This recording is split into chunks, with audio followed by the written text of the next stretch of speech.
আসসালামু আলাইকুম ওয়া রাহমাতুল্লাহি ওয়া বারাকাতুহু। وعليكم السلام ورحمة الله وبركاته. نحمده ونصلي على رسوله الكريم أما بعد فأعوذ بالله من الشيطان الرجيم بسم الله الرحمن الرحيم اقرأ باسم ربك الذي خلق الإنسان من علق وقال رسول الله صلى الله عليه وسلم من غشنا فليس منا وقال رسول الله صلى الله عليه وسلم كن في الدنيا كأنك غريب أو عابر السبيل। আলহামদুলিল্লাহ, আল্লাহ তাআলার দরবারে শুকরিয়া আদায় করি যে আল্লাহ রাব্বুল আলামিন আমাদেরকে উত্তম জায়গার মধ্যে বসিয়েছেন। যে আল্লাহ রাব্বুল আলামিন আজকে চাইলে আমাদেরকে বাজারের মধ্যে বসায় রাখতে পারতেন না? তো সে আল্লাহ রাব্বুল আলামিন দয়া করে মায়া করে আমাদেরকে উত্তম জায়গায় বসিয়েছেন, সেজন্য সেই আল্লাহ তাআলার দরবারে আমরা প্রাণ খুলে তেনার দরবারে শুকরিয়া আদায় করি। আলহামদুলিল্লাহ। যে নবী সৃষ্টি না হলে আজকে পাহাড় পর্বত নদী নালা খাল বিল কিছুই সৃষ্টি হতেন না। যে নবীর কারণে আজকে আমরা মাদ্রাসায় এসে পড়ালেখা করতে পারছি, তাই না? যে নবীর কারণে আজকে আমরা কোরআনে মাজিদকে শিক্ষা করতে পারছি, সে নবীর প্রতি আমরা দরুদ ও সালাম পেশ করি। সকলে বলি সাল্লাল্লাহু আলাইহি ওয়াসাল্লাম। আল্লাহ রাসূল সাল্লাল্লাহু আলাইহি ওয়াসাল্লামের হাদিসের মধ্যে আছে, যদি কোনো ব্যক্তি আল্লাহ রাসূল সাল্লাল্লাহু আলাইহি ওয়াসাল্লামের প্রতি একবার দরুদ ও সালাম পেশ করে, আল্লাহ তাআলা তার উপর 10টা রহমত প্রেরণ করেন। সুবহানাল্লাহ। এজন্য আল্লাহ তাআলা যেহেতু আমাদেরকে দুনিয়ার বুকে পাঠিয়েছেন, এর জন্য আমাদেরকে বেশি থেকে বেশি তেনার শুকরিয়া আদায় করতে হবে, প্লাস তার সাথে সাথে নবীর উপর কি পাঠাতে হবে ভাই? দরুদ পাঠাতে হবে। এজন্য আমরা বেশি থেকে বেশি আল্লাহ রাসূল সাল্লাল্লাহু আলাইহি ওয়াসাল্লামের দরবারে বেশি থেকে বেশি দরুদ ও সালাম পাঠাবো ইনশাআল্লাহ। দুনিয়ার বুকে আল্লাহ তাআলা আমাদেরকে পাঠিয়েছেন কিসের জন্য? তেনার ইবাদত করার জন্য, তাই না? জি।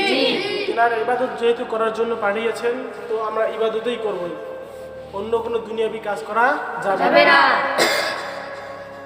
তো দুনিয়ার মধ্যে মানুষ আসছে, মানুষ ভুল করবে, এটাই স্বাভাবিক। কারণ মানুষ শব্দ আরবি শব্দ হচ্ছে ইনসান, আর ইনসান শব্দটা আসছে নাসিয়াতুন শব্দ থেকে। কোথা থেকে? আর নাসিয়াতুন শব্দের অর্থ কি? ভুল করা। কি করা? ভুল করা।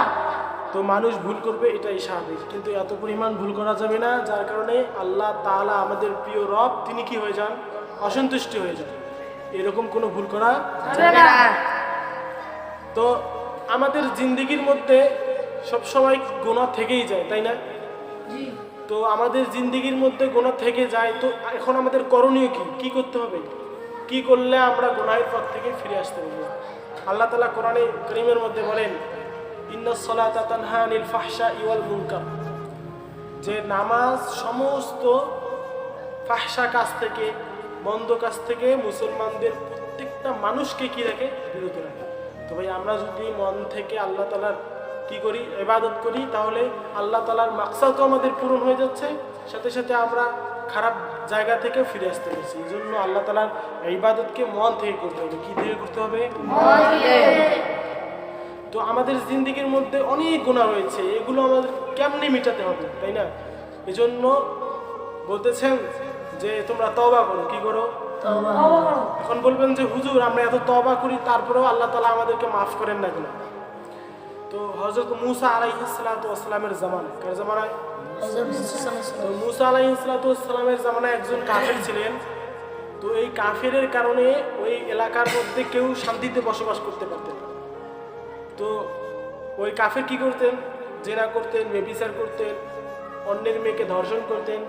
তো যখন এইরকম একটা পরিস্থিতি দাঁড়ালো, তখন তাদের পিতারা তাদের মেয়েদেরকে বাইরে বের করতেও ভয় পায়। কারণ তার মেয়েকে যদি বাইরে বের করে, তাহলে হয়তোবা ওদের ধারণা যে আমার মেয়েকে যদি ধর্ষণ করে ফেলি, এজন্য তারা কি ভয় খেত? ওই কাফেরের কারণে তাদের মেয়েকে বাইরে বের করত। তো এলাকাবাসী যখন অসন্তুষ্টি হয়ে গেছে, তখন তারা কি করলো? পরামর্শ সাপেক্ষে বলল যে ওই কাফেরকে আমরা মেরে জঙ্গলের মধ্যে বেঁধে রেখে আসবো। তো একদিন তারা সকলেই একজোট হয়ে বসলো। বসার পর পরামর্শ করলো। পরামর্শ করার পর ওই কাফেরকে মেরে জঙ্গলের মধ্যে বেঁধে রেখে আসছে। তো তারপরের দিন, তার কয়েকদিন পর আল্লাহ তাআলা স্বপ্নের মধ্যে মূসা আলাইহিস সালাতু ওয়াস সালামকে বলছেন যে, হে মূসা, আমার এক বন্ধু জঙ্গলের মধ্যে আছে, তার কালকে দাফন কাফনের ব্যবস্থা করো। সুবহানাল্লাহ। হযরত মূসা আলাইহিস সালাতু ওয়াস সালাম সকালে অবাক হয়ে গেলেন যে কে সেই ব্যক্তি, কে সেই আল্লাহ তাআলার বন্ধু। তো তখন তেনার সাহাবাদেরকে নিয়ে তিনি ওই জঙ্গলের মধ্যে রওনা হলেন। যখন রওনা হলেন, যে দেখতেছেন ওই কাফের, যেই কাফেরের কারণে পুরা গ্রামবাসী কি থাকতো, অসন্তুষ্টি থাকতো, যিনি আল্লাহ তাআলার নাফরমানি করতেন, যিনি আল্লাহ তাআলার সাথে বেয়াদবি করতেন, যিনি আল্লাহ তাআলার হুকুমকে অমান্য করতেন। তো হযরত মূসা আলাইহিস সালাম এই বিষয়টা থেকে অবাক হলেন। অবাক হওয়ার সাথে সাথে আল্লাহ তাআলার কাছে ফরিয়াদ করতে লাগলেন যে হে আল্লাহ, আপনি আমি কার নিকট পাঠালেন যে কিনা আপনার নাফরমানি করতো, এ আবার আপনার বন্ধু হইতে যাবে কেমন? তখন আল্লাহ তাআলা বললেন যে হে মূসা, তুমি কি জানো না আমি রহমান? তুমি কি জানো না আমি গফফার? কোনো ব্যক্তি যদি, কোনো পাপিষ্ঠ ব্যক্তিও যদি আমার কাছে তার জিন্দেগির যদি সমস্ত গুনাহ খাতা নিয়ে যদি আমার আল্লাহ তাআলার কাছে দাঁড়ায়, আমি আল্লাহ তাআলা তার সমস্ত গুনাহগুলো মাফ করে দিই। সুবহানাল্লাহ। কারণ আমি কি গফফার, আমি সমস্ত গুনাহগুলোকেও মাফ করে দিতে ভালোবাসি।